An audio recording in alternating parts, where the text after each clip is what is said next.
AJ, with the age gap, how much of a fan were you of Wladimir Klitschko?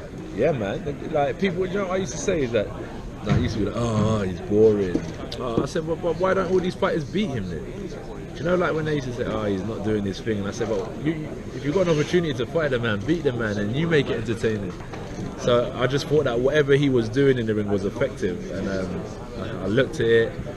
I went to the camp, I looked at it again, and I didn't think he'll be here now, but he is, and we're fighting. Was there any fights of his that stood out that made you a fan when you were younger? Made me a fan when I was younger.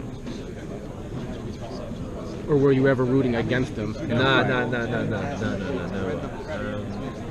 Just the whole package. There's not one defining fight. I just think that longevity.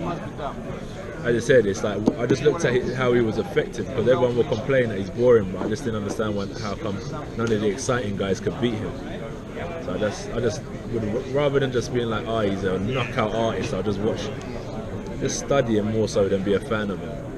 Anthony, from the point that you say you were just proud to call yourself a boxer, did you think you'd be at where you are today in boxing?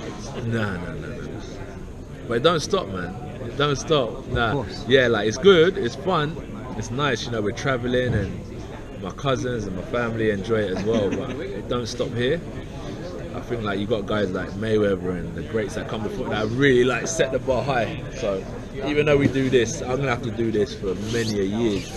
So it's great, but I'm not like overexcited because I know I'm gonna have to be on this journey for a long time. AJ, what was the turning point for you? When did you realize that you were on that path?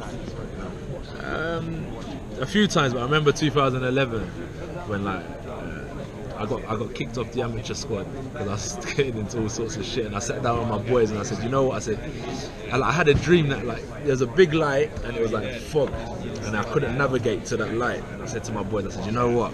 I said, I think I'm gonna do this boxing thing. I said, I think I can make it in this boxing thing. They said, shut up, man. Like, what are you boxing for?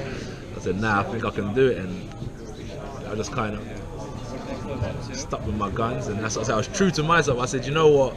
I think I can make something out of this boxing. You know, I'm doing all right. And I was like, yeah, it's good, but back then boxing wasn't popping. It was like, why do you want to be a boxer for? But it was just like the boys in the gym would all link up, go out after. You know, the amateur stuff. We were just having fun. So I just enjoyed it, but I actually like fighting and traveling. So I said I want to make it in this boxing, and yeah, I thought that's the time when it changed.